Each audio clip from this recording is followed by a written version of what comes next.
Ярга эхлэв та. За. Гэр бүл салалт хүүхдүүдийн далд ухамсарт яаж нөлөөлдөг юм? Тэ далд ухамсар гэдэг чинь чухам юу юм? Юуг нь аваад юуг нь авахгүйгээр үлдээдэг юм ч гэдэг юм уу те. За тэгэхээр далд ухамсар бол юу шүүхгүй бүгд нь аваад бүгд нь хэрэгжүүлдэг гэд. Тэгэхээр энэ хүүхэд насны одоо эцэгхийн энэ учраа олоогүй салалт хүүхдийг арай гэж нэг жоохон тэ одоо нэг амьдралд нэг учраа олох гэж явж итэл дээрээс нь бүр нэг нэрмээс болоод бүр ингээд өөр учраа олохгүй байдал руу оруулдаг тал их олон байдаг. Олон ч одоо зүйлээс шалтгаалж олон янзын одоо хувь тавилан, хувь заяанд нь өөрчлөлт оруулах тийм шалтгаанууд байдаг. Бодсон байдаг тийм. За тэгэхээр эхнэр нөхрийн салалт бол ерөөсөө хүүхдийн хувьд бол нуралт байдаг л да. Нуралт тэгээд айдас учраа олохгүй байдал. Яхаа мэдэхгүй тий одоо яадаг ч юм блэ. Тэгээд эцэгхийн хоорондын энэ салалтнаас үүдэж хүүхдүүд ер нь бол нэг уруу царайтай, толгоогоо унжуулаад тий одоо ингээл бодит амьдрал дээр харахад сайхан байсан үеэ дурсаал. Одоо гэртээ орохоос дургу, хичээл хийхээс дургу. За дээрэс нь бол хин гэрлүүгөө ордог тий сэтгэл ханамжгүй байдал, хин нэг нь байхгүй дутуу байдал. За тэгээд дээрэс нь юм одоо хүүхдээ гаргацдаг. За тэгээ хүүхд салахаас өмнө тэр хэрүүл уруул те одоо хүүтэн хөндий байдал шалтгаанууд гарч ирнэ дээ хүмүүс чинь те салахаас өмнө шалтгаан байгаа тэдэр нь гарч ирнэ. Яхир хатуу харилцаа за дээрэс нь бол тэр одоо архиталт те зэрэгс хүүхдийн тэр сэтгэл зүйлд өөрчлөлт орж байгааг тэр хүсэл мөрөөдөлд нь те одоо бид нар гоё хүүхдээ хамгийн мундаг хүн болох гээд байгаа тэр хүсэл мөрөөдөлтэй шүү дээ. Тэгсэрнээсээ нөгөө хоорондын харилцаанаас үүдэж хүүхдийн зан төлөв нөө сэтгэл зүйдэр нь өөрчлөлт гарч ийн гэдгийг их анзаарахгүйгээр зөвхөн хоёр биенээ хараад анзаараад байдаг. Тэгэл ердөөсөө л одоо салахгүй бол болохгүй байна. Тэгэхээр энэ одоо эмэгтэй ч юм энэ эрэгтэй ч гэдэг юм уу те энэ нөхрийн хань ер нь нэг таалагдхаа боллоо. Гол нь тэр хажууд нь байгаа хүүхдийн сэтгэл зүйд яаж нөлөөлж гин, яаж тусч гин, яаж уналтанд орж гин, яаж одоо учраа олохгүй байдалд хүрч гин гэдгийг бол анзаарах тийм сөхөөс ихэ байдаг юм л да. Зүгээр хэрэлдэн саллаа л байл тэгдэг те салнаа, салж ижил одоо чамаас би одоо те ингээд учраа олно ч гэдэг юм. Тэгээд саллаад явлаа гэж бодоход нөгөө хүүхдтэй зориулж байгаа одоо бид нар чинь бүдэрл хүүхдүүдээ их том сургуульд оруулдаг мөнгө төгрөгөө төлдөг тий.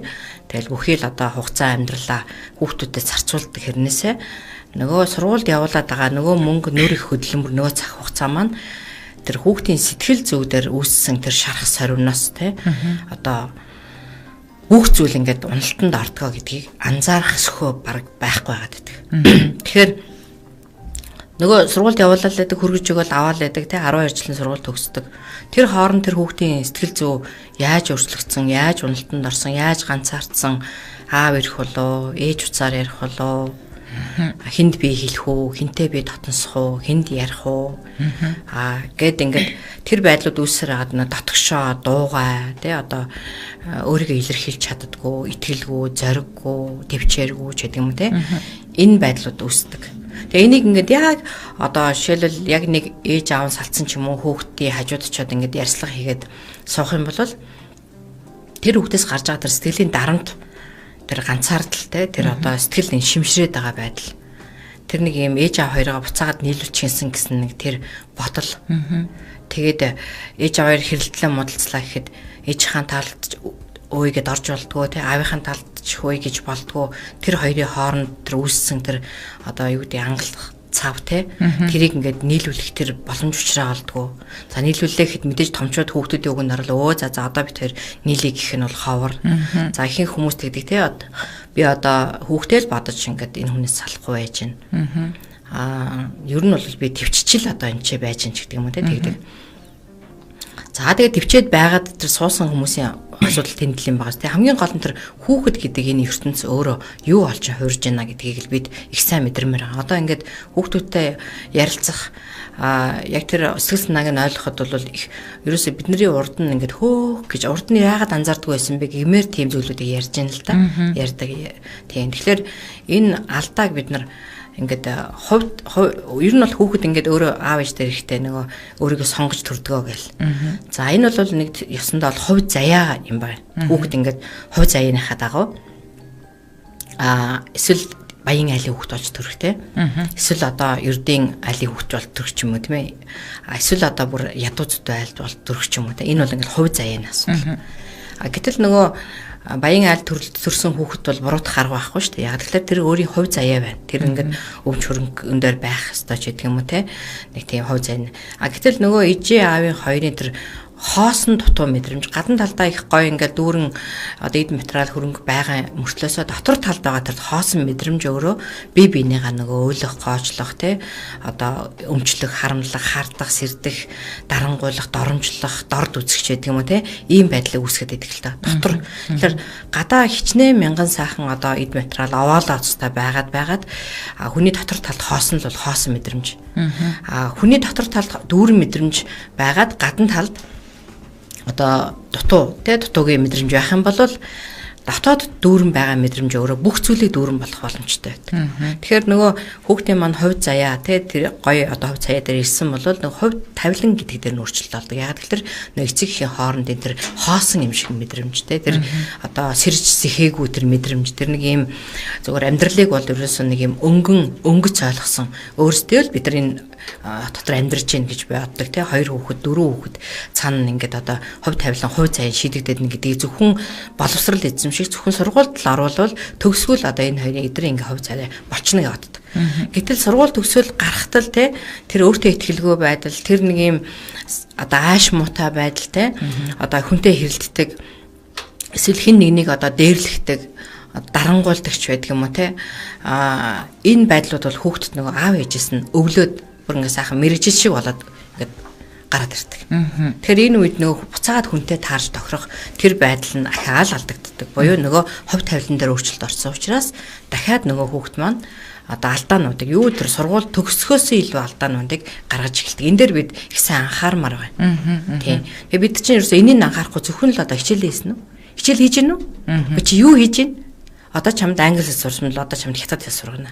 Хятад хэл сурсан бол одоо чамд юу яанч гэдэг нь ингээд өдөөс нь дараа дараагийнхаа мэрэгжлийг л эзэмшүүлэх гэдэг боловч яг үүндээ энэ дотоод сэтгэл дотоод ухамсар дээр нь мэрэгжил эзэмшүүлээ гэж юусоо боддгоо өөрөөсөө их алдаатай. Тэгээ нөгөө алдааг нөгөө хүүхд хуулбарлаад гараад ингээд явчин те тэрийг нэг алдаа гэж тооцдгоо. Яагаад одоо ингээд амьдралд алдаа үүсгээд байна л тэгээд нөгөөт хүүхдээ хараад зэмлээд идэг болохоос биш өөрсдийнхөө алдааг бид нараас болоод энэ хүүхэд ингэж алдаж явна гэдгийг ухаарах тийм одоо эцэг их бол их том баг байдаг. Тэгэхээр гэр бүл салалтын яалтчгүй хамгийн том хохирогч бол хүүхэд байдаг. Тэгээд яг одоо шүүхтэр очиод гэр бүл салахад 7-наас хүрснээс дээш хүүхдийг авчираад шүүхтэр авчираад аавтайгаа хоо ээжтэйгээ хоо гэж асуудаг. Энэ өөрөө энэ процесс өөрөө тэр хүүхдийн сэтгэл зүйд маш хүн дээр тусдаг юм шиг надад санагддаг л да. Тэгээд ихэнх хүүхэд ингэж хариулт гэж байгаа статистик судалгаа байсан. Аль алинтай л баймаар байна гэдэг хариултыг өгдөг. Гэхдээ энэ хизээч энэ хүүхдийн хүснээр болтгоо тийм ээ. Тэгээд нөгөө одоо ядын шинжээчийн баг томилуулд юм уу яадаг ямар нэгэн байдлаар аль одоо талд нь хүүхд нь очихоо гэдгийг одоо шүүх шийдвэрэл тас одоо албуулаа ингээл гэр бүл салдаг. Тэгээд эцсийн бүлэгт нөгөө хүүхд одоо тэр сэтгэл зүйд яаж нөлөөлж байгааг хинч юу н бараг анзаарахгүй ингээд үлддэг юм шиг надад санагддаг л. Тэгээд магадгүй энэ нь өөрөө насан туршдаа хүний сэтгэл зүрхэн сэтгэл зүйд одоо маш том хүн цохилт болж үлдээд нөгөө хүмүүс ирээдүйд ямар хүн болох вэ гэдэг дээр бас их нөлөөтэй юм санагддаг. Та энэ дээр юу гэж бодож байна? Ер нь бол их том цохилт болдог надад чинь. Тэс цохилт болдго юм лээ. Бид нар яг зүгээр амьдралыг ингээд өнгөн хараад байдаг болохоос тэр сэтгэл рүү нөнгөдгөө те.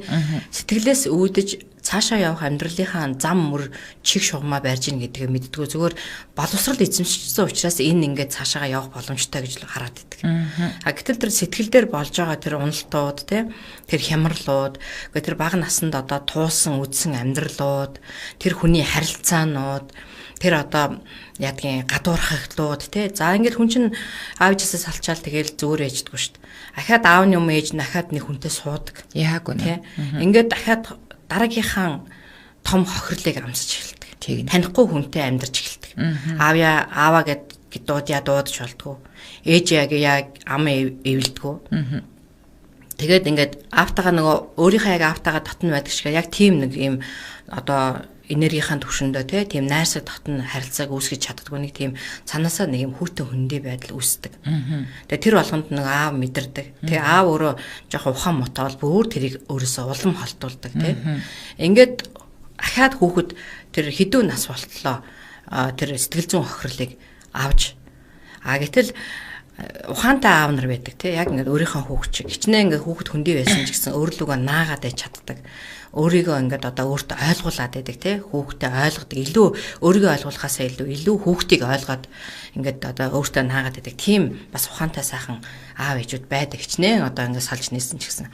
Гэхдээ ухаангүй байх нь бол их олон байдаг. Их олон хүүхэд хохирж идэг. За ингээд зөвхөн аав ээжээс гадна тэр одоо шинээр орж ирсэн аав ээжээс гадна ахаад тэр хүмүүсийн тий одоо нэг хажуу талд байгаа ах トゥ төрөл садан тэр олон танихгүй хүмүүсийн одоо уулзалтууд тий тэр хүмүүсийн одоо харц тэр одоо хатуу байдал тэр харилцаж байгаа харилцаа тэр болгон дээр ахаад дараагийнх нь нөгөө алдаа дутагдлууд буюу тэр хохирлууд үүсч эхэлдэг. Хүүхдүүд байна. Тэгээд нөгөө аав ээж нь ажилдаа явчихдаг. Нөгөө үлдсэн аавынх нь ч юм уу ээжийнх нь талын хүүхдүүд хүмүүс тэгээд томчууд эсвэл хүүхдүүд нөгөө хүүхдэд хандж байгаа хандлага тэр хүчирхийллүүд. За ялангуяа эмэгтэй хүүхдэд уусж байгаа бэлгийн хүчирхийлэл. Бид нар энийг ингээд нөгөө гадна талаас нь ингээ харахаар нэг ийм л юм болжтэй гэж боддог боловч яг энэ дотор байгаа тэр зүрхний тэр сэтгэлийн тэр урагдалт тэр сэтгэлийн тэр шимширэл тэр айдас одоо эдгээр ажилдаа явчихаар намайг яах вэ гэдэг энэ айдас. Тэгээ хэлье хэлж болдгоо байя байж. Хэлэх юм бол тэргээр дүүрэн хэрүүл орвол танаа хүүхэд манаа хүүхэд гэдэг ингээд нэг хагарал ботрол үүснэ. Тэрнээс хагаад нөгөө жоохон октоодтай чимээгүй байдаг. Эндээс үүдээд нөгөө татгшоогоо орох. Хин нэгнтэй юмаа яриахаа болох. Хин нэгэнд хэлэх юм бол ойлгохгүй шүү дээ. Тэгэхээр найзтай хэлдэг ч юм уу те. Тэгээд дотносоод нөгөө найз нь ойлголоо дотносоод тэрнтэйгээ яваад нөгөө гэрийнхантайгаа өшөө илүү үл ойлголцол байдал үүсгэж байд юм.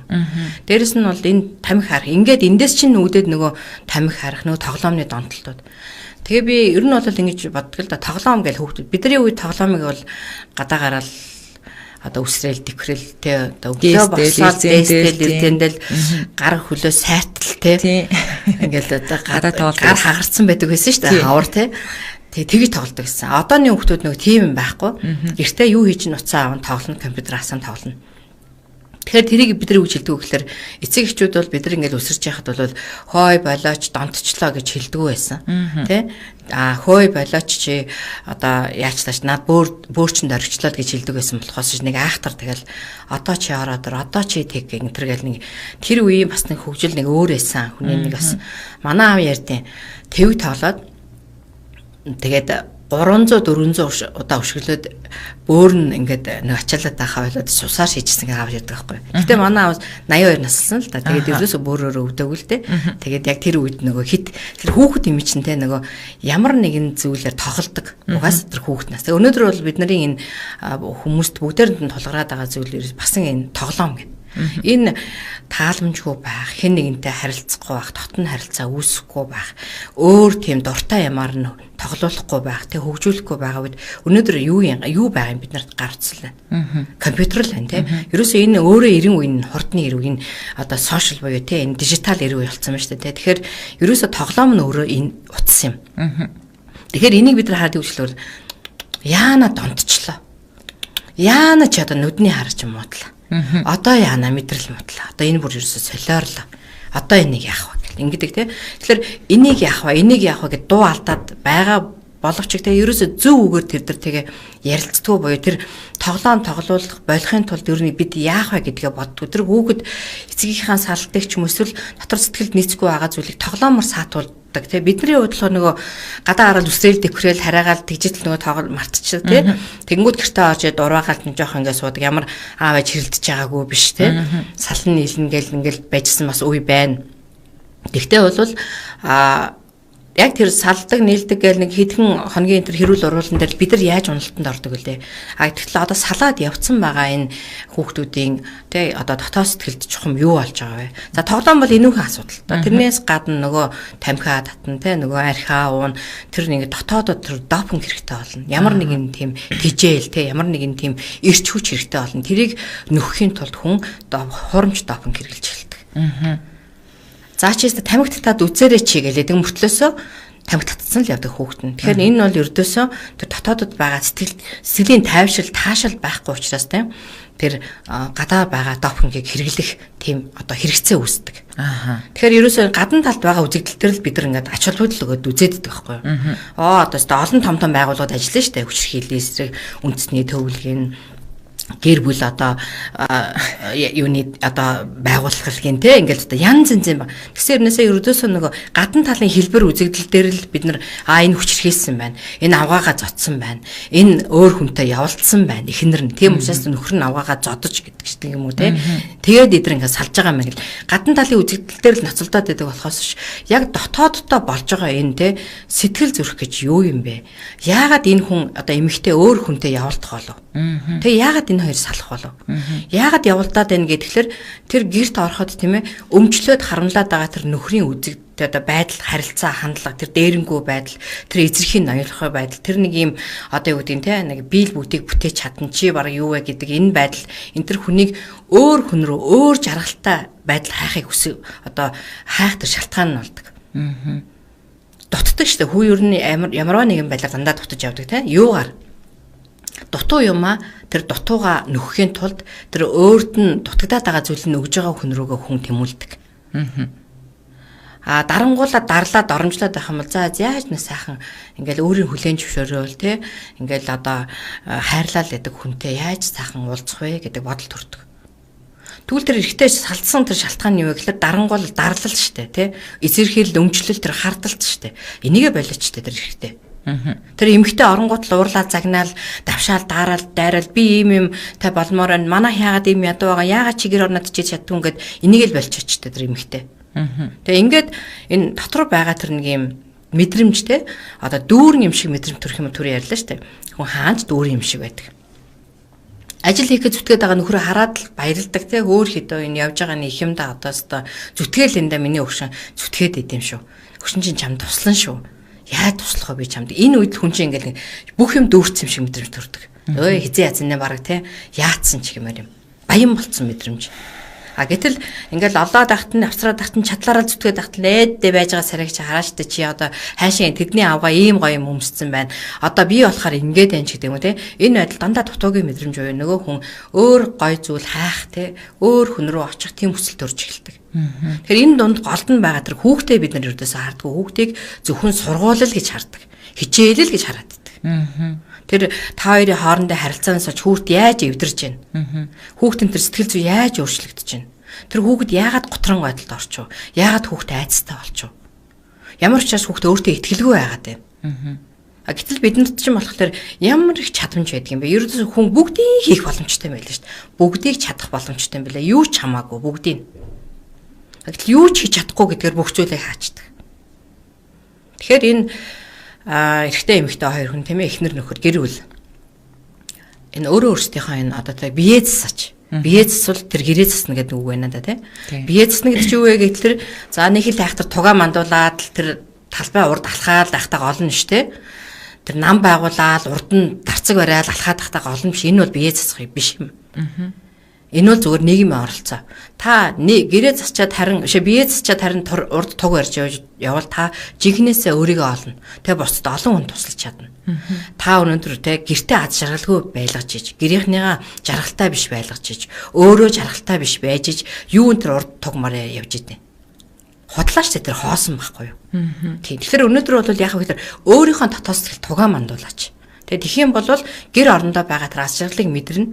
Гэр орондох аз жаргал цаашаа гана үр хүүхдүүд те хэн болох вэ гэдэг тэр гоё боломж нээгдэнэ. Тэ?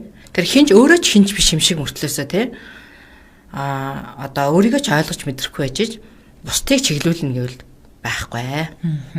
За үзэж байгаа үзэгчдээс маань сэтгэлдлүүд орж ирсээр байна. За цэцэглэн энэ одоо цагт хамгийн хэрэгтэй ярилцлага болж байна. Яг хэрэгтэй хүмүүст нь олоод сонсоосой. Эцэг эхэн салахаар хүүхдийн харцны гал нь буурчдаг юм шиг санагддаг. Тэгэхээр гэр бүл зохиох тоглоом биш гэдгийг ойлгосоо гэж хүсдэг дээ. Панара Пүрвэ танд баярлалаа гэсэн байна. За баярлалаа. За тэгэхээр энэ яг тийм ерөөсөө сая бас сайхан нэг эмэгтэй ярьжсэн л да одоо 9 настай охинтой тэгээд охин маань аав дээр очимоор байна гэд байнга тэгдэг.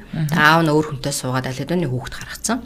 Тэгээд тэрэнд нь нөгөө наад эмэгтэй болохоор тий одоо шарлахдаг ингээд ууралдаг тий. Тэгээд би охиныгоо бол ерөөсөө явуулдаггүй. Тэгээд охин бол дандаа л гуйдаг тэгээд уйлдаг. Тэгээд аав нь уцтаа чи ирэх юм гэд тэгдэг. Тэгээд өөрөөс нь асуусан л да охин үнэхээр явахыг хүсэж гэнэ. Тэгвэл аав нь авахыг хүсэж гэнэ. Тэгээд тэр хоёрыг яагаад чи уулзахгүй байна гэдгсэн чи яагаад л тэр би дургу өрөөд байгаа байхгүй юу. Тэгэд тэдний гэрт би очиулмааргүй байгаа байхгүй юу. Тэгэхээр хэлсэн л дээ. Яг одоо бол хүүхд чи 9 настай учраас өөрөөс чи хамааралтай байна. Тун удахгүй 15 настай болчихгоо түлхэл гарчин хаалгаад түлхэл яваад гэнэ. Би явлаа аав дээр очлоо гэж яваад гэнэ. 25 настай болчиход танаас буцаагаад ял нэхнэ. Та намайг аавтаа уулзуулдаг байсан. Тийм учраас би өнөөдөр ингэж явж байгаа. Та намайг тэр үед тэгжсэн. Би одоо тэгвэл өөрийнхөө ингэн. Ингээ 25 та хүүхд яах юм? Охинтой том болцоо ах яах юм? Юу гэж ээжтэй барих гэх 9 настай хүүхчиг. Тийм учраас яг одоо хүүхдээ явуулсан дээр. Ер нь бол дээ штэ хүний эрхэнд халдна те. Хүн өөрөө хүсэж яхад хүнийг хүчилсэн зүйл цаана дандаа ард нь ямар нэгэн буруу үйлдэлийн одоо их үсэр болдог. Хүчилсэн зүйл. Тийм учраас охин хүсэж гэнэ. Аав хүсэж гэнэ те. Тэгвэл тэр хоёрын хүслийг өөрөөсөө нь орхих хэрэгтэй. Тийм. Тийм учраас ер нь аливаа юм жоохон тийм нэг юм ууж уу те. Орчлын ертөнц өөрөө хязгааргүйгээс бүрддэг байхгүй юу? Ямар нэгэн зүрийг хязгаарлах юм бол тэнцээ эмх замбраагүй байдал үүснэ гэж. Тийм учраас бол бүх зүйл өөрөө одоо хязгааргүй тэр уужим сэтгэл те. Хязгааргүй тэр 50 сэтгэл байж иж бүх зүйл өөрөө замбраа захандаа орд юм байна. Тэр нэг тавчцсан, тэр нэг өнөө маргаашаа аргасаасан, минийх чинийх гэсэн те. Энэ байдал өөрөө хүнийг юу ч үгүй болтон дуусгах юм байна. Их мэтлээ ингээд олон янзын жишээнүүд те. Одоо жишээлх юм бол бас нэг охин ярьжсэн. Аав ээжийн шалтгаан одоо салсан тэр өдрөөс хойш би бол тэнж ихсэн гэж. Тэгээд тэнсэн тэр өдрөөс ахвалаад би ерөөсөө те хичээлдээ ч явахаа болсон, дургу хүрсэн, итгэлгүй болсон, ерөөсөө л гандуу болсон. Тэгээд те одоо өсвөр наснд очсон байсан. Тэгээд буруу замаар одоо орно гэж хүмүүсийн ярьдгаар те буруу замаар орсон. Тэгээд буруу замаар орсон тэр цагаас хойш бол ердөөсөө бүр амьдрал бүр улам ингээд уналтанд орсон. Гэтэ би өөрийгөө тухайд болж ин гэж бодож байсан. Тэгээд одоо бүхий л хүний те одоо хийж болох тэр муухай болгоныг хийж явсан. Тэгээд эцэст нь бол ингээд шоронд орсон гэдэг. Тэгэхээр аавд очин те аав нэг их ойлгож хүлээж авахгүй. Ээжд очин ээж нэг сүртэй нь алдахгүй. Чи хаагур яваад байгаа хайцсан чи хаашаа тэрж байгаа чи юу ийсэн чи хичээлээ ийсэн юм уу чи л гэхээс биш те яг тэр дотоодод байгаа тэр хүний тэр те ертөнцийг өрдөөсөө ойлгох юм байхгүй яаж ийн миний хүү ээж аваар нь салаад чамд таагүй байна уу тавгүй байна уу миний хүү за миний хүү зоригтой байдаг юм шүү те бит хоёр нэг ийм асуудал үүслээ тэгээд энэ бол үнэхээр бол миний буруу тэгээд ингээд ээж нь ингээ охинтой хайртай шүү те би ингээд одоо чи бол миний ингээд ганц тижэл би чамаасаа ингээд одоо дижэл авдаг шүү чи миний итгэл найдвар али ээж нь ингээд охиныгоо үнсээ те одоо би бол буруу зүйл хийсэн би яг чамд сэтгэл зүйч хувьд яг яаж туслах уу чи ээжтэй ингээ хилээч яриач гэдэг юм уу те ийм аав ч гэсэн хүрээд ирэхтэн те миний хүү сонин сахаа юу байна да сэтгэл санаа давгүй юу те бит хоёрын зам нэг энэ хүрээд ингээ салсан те тэгтээ одоо яг одоо ийм л юм боллоо тэгэд миний хүү ингээ хүлээн зөвшөөр те одоо энэ ингээд хит их бид нарыг хооронд чи уяад тахаар өөрөө ингээд ятраа зүдрээд идэм ма сэтгэл зүйн хувьда тэгээ одоо яах вэ яамаар санагдаж чинь чамд тий би бол ингээд чамтайгаа хизээл бол хизээ ингээд уулзахад бэлэн байна тэг үгээл очин аавна чиний хажууд дандаа байгаа шүү гэдэг юм уу те ингээд нэг хүүхдийн нэг амраах тайвшруулах ярих хөөрөх тэгээ энэ ярьж байгаа үед хүүхд ингээ ойлгодог за аав маань ч юм байна ээж маань ч юм байна хөрхи аль аль нь надраа уучраа хэлж гин те тийм учраас бол би ойлгох хэрэгтэй юм байна аль аль нь за яг хүлэн зөвшөөрөх хэцүү байгаа ч гэсэн те би ойлгох хэрэгтэй Та багшаа ер нь бол бас нэлийн олон хорих ангууд дээр одоо хоригдож байгаа хүмүүжигч нарт очиж бас яг одоо ингээд лекц уншдаг штэ тийм ээ. Тэгэхээр ер нь яг одоо тэнд хоригдож байгаа ял эдэлж байгаа за хүмүүжиж байгаа хүмүүсийн дээлийн хинч гэдэг юм уу яг одоо цаана одоо уг ухшлан бас яг л гэр бүл салалттэй янз бүрийн одоо нөгөө бүр анханасаа сэтгэл зүйдэнтэй одоо ямар нэгэн байдлаар өөрчлөлт орсноос болоод гэмт хэрэгт холбогдох ч юм уу ийм байдал үүссэн байдаг байх л та. Тэгээ ер нь хідэн хувь ч гэдэг юм уу танд бас нэг судалгаа хийсэн ч юм уу юм байна уу? Яг одоо энэ гэр бүл салалтаас болоод те бүр анханасаа тэр хүүхэд байх үеэс нь сэтгэл зүйдэн тийм ээ ямар нэгэн байдлаар одоо ийм гэмт хэрэгт холбогдох одоо их үүсвэр нь байдаг ч юм уу. Ер нь бол ингээд хорход залуучууд нь тийм ээ одоо нэг 25-аас 35 насны залуучууд нь баг тэн дотор байгаа хүмүүсийн 50-аас дээш хувь байждаг. Тэгэхээр тэр бол залуу хүмүүс шүү дээ. Настай хүмүүс бол цөөхөн байдаг. Тэгэхээр энэ залуу хүмүүс яагаад тэнд байна гэхээр нөгөө ердөөсөө нөгөө өсвөр наснд өссөн тэр одоо даалт ухамсарт нь хуримтлагдсан тийм буруу зам. Ер нь бол буруу замаар явсахаар манайх ярьж буцалтаа шороод тань гэж тийм. Тэгэхээр ерөөсө буруу явцны үйлдэлийн эцсийн дүгнэлт нь л өөрөө буруу л. Ямар нэгэн зүйлийг зөв хийхэд те хизээ нэгэн цагт хариун зүйл гардаг. Тэгэхээр бол ер нь эхлээд үүссэн тэр хүүхдүүдийн өссөн орчны мэдээллүүд нь буруу байсан учраас тэгээд явсаар хагаад эцэст нь буруу. Тэгэхээр энэ дандаа ер нь л харж яхад бол арх уудаг эцэгчүүдтэй тий ер нь бол хараа хяналт багтаа эцэгчүүдтэй бид нар хараа хянана гэхээр л ингээл хүүхдээ дуран авж байгаа л ингээл харна гэж бодож байгаа шүү тий. Тэгэхээр хараа хяналт гэдэг бол ердөөс цэвэр нөгөө ярилцлага дотоод сэтгэлийн ярилцлага шүү дээ. Миний хүү яаж сонь цаа юу байна да гэл тий ангидаа яасан танд тоглосноо гэл бүр багаас нь ахвала тэр 1-р анги 20-р ангид авахтаа л тий та нар юу ийдсэн яасан гэхээс нь илүү тий яасан миний хүү тоглосноо танай ангир сонь цаахаа юу байна та нар өнөөдөр яаж тоглосон багш нь ямар гоё асуулт тавьсан хариулж чадсан уу ч гэдэг юм уу. Өнөөдөр танай ангид хөгжилтэй юу болсон бэ? Би л аваад ажил дээр нэг ингэсэн гэл өөрийнхөө тухай яриа л тий. Тэгээ манай ажлын нэг хүн ингэсэн чинь бид нар ингээд шоколад хувааж идээд. Тэгээ бид нар ингээд төрсөн өдөр болоод бүр ингээд баярлаа тэр хүнд ингээд талархлаа илэрхийлээд ч гэдэг юм уу те бид нар баяр хүргэсэн ч гэдэг юм уу. Нэг ингээд нэг юм дотносоод нэг бид нар найзтайгаар дотносоо ярьдаг шүү дээ. Тэр шиг ингээд дотносоод яриад ахаар хүүхцүүлээ ярих гэдэг болдог. Ээлжигээ араас нь хөөгөлгүйгээ яриад байхгүй. Аавыгаа араас нь хөөгөлгөл аава тэгсэн байхгүй ингэсэн байхгүй юу гэл ингээд. Тийм үү тэгээ яасан танангийнхаа зодтолцсон уу?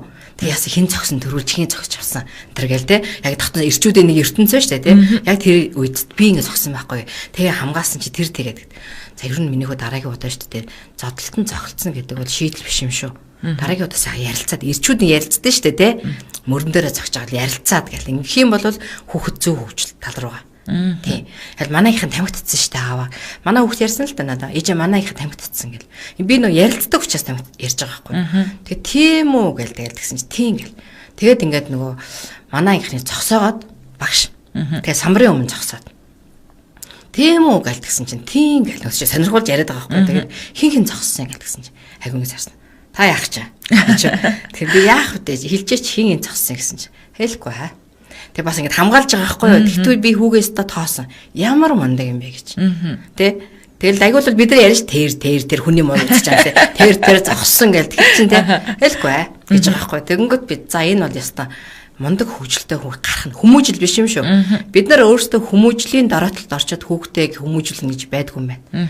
Хөгжүүлсэн те. Овоо хөгжилтэй болж байгаа юм гэж тоосон. Тэгээ дараагаар нь би тамхи аваад очсон л да ангид нь. Тамхи аваад 5 янзын тамхи авцсан. Эсэ, парламент, юу ч хэлээд 5. Тэгээ бүгднгийн ингээд эртөө хөвгтөд өгөөд тэгээд онгойлгуулсан тамхиг. Тэгээд уншуулсан. Тэгээд гадна татна тамхи татвал хор тавдар тусна мусна гэл те. Тэрийг уншуулсан. Тэгээд уншуулангууд тэр тамхи татвал тор давдар тусна гэдэг бол өөрөө хүнийг хор тавдараас хамгаалах байгаа юм шиг боловч те. Тэрийг уншиж байгаа хүний торсон талбай хүлээж авдаг. Хэрэгжүүлж эхэлдэг. Тэгэхээр бол тамхи татах нь те одоо эрүүл мэндэд таны гоо сайханд муугар нөлөөлдөг ч гэдэг юм уу те тамхи татдаг хүн өөрийгөө хүндэлдэг хүн тамхи татдаг ч гэдэг юм. Иймэрхүү байгаар үг бичих юм бол те тэр тамхиг бол бас хүн хараад нэрээ өөрөө өөртөө хүндэлтэлгүй хандаад байгаа юм биш те би гэдэг одоо сэтгэлийг бас авч болох юм. Түүнээс ч тэр нэг хамгаалах гээд байгаа үг нь өөрөө бид нар нэг тийм байгаад байгаа байхгүй юу бүгдээрээ те нэг юм тэгч болохгүй шүү. Амьдрал аймаар шүү. Чиста тэгхгүй шүү. Хичээлээ хийхгүй байгаа мó чи 0-1 тэг царайлдаа чийч гэдэг юм уу те нэг ингэж нөгөө нэг одоо бүдүүлгээр ингээд хүний ухамсарт нөлөөлөх гэж оролдоод байгаа. Тэгсэн тэгээд нөгөө тамхиад өгсөн тэгээд бүгдээрэнд нэг ширхэг тараасаа октод төвгүүдгүү. За. Тэгээ барьж үзүүлсэн. Тэгээд доторхыг ингээд онгойлгуулаад цаасан нураад ингээд дотор нь ийм ургамал байдаг гэдэг үзүүлсэн. За. Тэгээд дараагаар нь ингээд хэдгээр ангийн хүмүүс үлээ агшаа. Тэр чинь 8 дугаар ингээд байна. Тэгээд ингээд бүгдээрэнд нь тамхийг өнөртүүлээ. За ямар байна наатах ч гэсэн чинь. Навч өнөрч जैन. Тэгсэн чинь нэг хүүхд хийж шүү. Таныг манай захирал мэдэх юм бол таач та баларна да гэлдэг чинь. Тэгээ би тэгэл харин тийм ээ. Хамгийн гол нь ихчнэ штэ тий. Тамхи гэдэг чинь чухам яг юу вэ гэдгийг танарт мэдрүүлэх гэдэг. Энд нуух юм өрөөсөө байхгүй. Энэ дэлгүүрийн лангууны ардаар байдаг тэр гоё чихэр шоколад чиг биш юм энэ. Хин ч харсан тэр дэлгүүрийн лангууны ардаар байгаа тэр тамхиг хараад энэ яасан гоё энийг нэг татаж үзэхээс гэж боддог. Би хүртэл жоохон байхдаа гаражийн ардаар ороод найз охинтой татаж үзчихсэн. Энэ юу юм бол гэж. Тэгэл нэг хоёр сороод бэ пав юу вэ гэж ингээл хайжсэн те. Тэгэхээр хүн болгонд ийм сонирхол байдаг. Энэ юу юм бол, энэ юу юм бол, энэ юу юм бол гэж. Хүн энд ирэхдээ дэлхийдээ танилцах гэж ирдэг. Тэгээд хаагаад нуучхаар хилдэг те зайс юу юм бол энийг л нэг үзчихсэн гэж хорхоо хөдлөдөг дотроос те. Тэгэхээр тэр хорхоог дарахын тулд би ингээд та нарт энийг үзүүлж байгаа маа гэд. Тэгээд ингээд слайдаа үзүүлээд лекц хийсэн. Тамхи яг юу вэ гэд. Тэгээд ингээд слайдн дээр зураг үзүүлээд тамхит тарж байгааг үзүүлээд, хурааж байгааг үзүүлээд, навчнуудыг ингээд авж байгааг үзүүлээд, хатааж байгааг үзүүлээд, дараагаар нь ингээд ороож байгааг үзүүлээд. Тэгээд тэр навчин тамхи гэдэг чинь бүдүүн. Тэр чинь өөрхийн амьтан тэр Африкийн тэр нэг их ахтар нэг юм ядуу зүдөө хүүхдүүдээр оруулдаг юм лээ шүү дээ. Тийм. Тэгээд тэдрээ чинь ингээд нэг тамхиг удаан ороогоод ингээд гар нь бүр ингээд нөгөө одоо харшлан юм уу юу юм те ингээд нөгөө арьс марс нь хуулраад юм хүм туураад ингэсэн байгаа хгүй. Жохон юм. Тэдрийг хүртэл ингээд үзүүлээд. Тэгээд дараагаар нь тэр тамхи татаад гангарж байгаа залуучуудыг үзүүлээд. Тэгээ эцэст нь нөгөө өвгрөөд хөгшрөөд өтлөөд тэгээд уушглаад те тэгээд хорчоогоод нэг ингэсэн яажсэн эмээ өнөрөөд шүү дээ. Хавхаар царайгаад үрчийлгээд ингээд те тэдрийг үзүүлээд эцэст нь бол тамхиг татах биш тамхинд ингээд бид нар татуулчдгийг өөрсдөө гэдгийг үзүүлээд ингээд сурталчлаад гарсан. Тий. Тэгээ би саяхан жилийн өмнө энэ эрүүгийн цагдаагийн газар лекц уншихтаа яг энийг ингээд нэг бүрчлэн тайлбарлаад тэр олон цагдаа сэргийлэхийн ажилтнуудад те бүгдээрэнд ингээд тайлбарлаад гарсан. Ер нь бол амьдралд нуух юм ерөөсөө байхгүй. Одоо ингээд тамхинаас гадна энэ секслэг байдал те. Яагаад хүүхдийг хүчирхийлэх тал руу ороод байна? Яагаад энэ хүчирхийлэл нууц явагдаад байна те? Энэ яалангуяа бэлгийн хүчирхийлэл нууц явагдаад байна гэхээр ердөөс энийг тайлбарлаж ярьдгүй юм байна бид нар. Нууц үлддэг те. Тэгэхээр хүүхдүүд сонирхдаг, порно кино үздэг. Эцэг эхчүүд нь порно кино үзээд кассетаа үлдээгээд явдаг. Тэгээд тэрийн санаатаа сонсгүй байдлаар хүүхдүүд дарчдаг, үлддэг, тэрийг үздэг. Тийм одоо хүмүүс байдаг. Орон гэр байна те. Тэгэхээр энэ нэгдүгээр тул эцэгчүүд тийм үзэж байгаа бол тэрийг хямхтайхан шиг үзэх хэрэгтэй. Хоёр болохоор энэ сургуульд те өглөөсөө тийм томьёо, ийм пицэг ингэж Чингис хаан тэгж явжсэн. Энэ одоо Жужаан Сямби төрг гэхийн оронд те энэ цагийг энэ амьдралтай хослуулдаг юм уу? Тэгээ энэ одоо Чех тэгжилээ шүү дээ. 8 дугаар ангиас нь ахуулаад хүүхдүүдэд энэ тухай ярьж эхэлдэг гэж. Гэхдээ эмэгтэй хоёрны тухай ярьдаг. Ялгааг энэ ярьж эхэлдэг тийм. Энэ бол байгалийн үзэгдэл гэдгийг ярьдаг. Тийм. Тэр гих мэтлэн ингээд бид нар нөгөө хүүхдүүдээ одоо юм болгоныг тайлбарлаж яриа тийм. Салж байгаа шалтгаанаа хүртэл ярих тийм. Жишээлбэл энэ тоглоомын тухай бас ингээд бүр хүүхэд байхтан те нэг одоо 1-р анги 2-р ангид нь тоглоом бол юм. Тоглоомыг удаан тоглохоор юм болдог. Ялангуяа энэ компьютерын тоглоом те энэ утсан дээр байгаа тоглоомыг тоглохоор юм. Тоглоом гэдэг бол орчин үеийн те одоо мангас. Тий. Энэ бол те ингээд тайлбарлаад ярьчингууд чинь хүүхдүүд нөгөө цэвэр ариун оюухантай, цэвэр ариун ухамсартай байгаа учраас хүлээж аваад хэрэгжүүлэх боломжтой. За алгалаа. Ингээл нэг мэдгээд тойлонгийнх нь ярилцах цаг дууссан байдаг. Тэгээд Самбу Багбаатар гэдэг хүн сайн байна уу? Надад юм асуух гэсэн юм аа. Би 2 охинтой эмэгтэй амьдардаг юм аа. Би одоо 7-8 жил амьдарлаа. Одоо манай том охин дургу байдаг юм аа. Маш ойлгуулах гэж их оролцсон. Манай одоо салах дээрээ тулаад байна. Би танаас хуваараа зөвлөгөө амаараа гэсэн байна. За, манай багштай холбоо барих утас маань 8811 9549 гэсэн утсаар холбоо барих боломжтой байгаа. Тэгээд өөрөө холбогдоод цаг аваад илүү дэлгэрэнгүй мэдээлэл авах боломжтой. Тэгээд энэ үрээд битэрийн ярилцах цаг маань өндөрлөж байна. Ингээд 14 хоногт нэг удаа цувралаар сонсогч үзэгчдод маань лекц өргөдөг. Тунраа агштай баярлалаа. Ажлын амжилт хүсье танд. За баярлалаа. За баярлалаа. Эрхэм сонсогчдаа цаг бүрийн ихэнд явдаг шуурхай мэдээгээ хүлээн авч сонссны дараа 17 цаг 15 минутаас радио Дүүбэл нэвтрүүлгийнхаа шин дугаарыг хүлээн авч сонсороо. Ингээд 7 өнөг болгоны пүрэв гарагийн цаг мөчөд за тунраа шүтвэт таамтдаг эрхэм сонсогч өдөрт танд баярлалаа.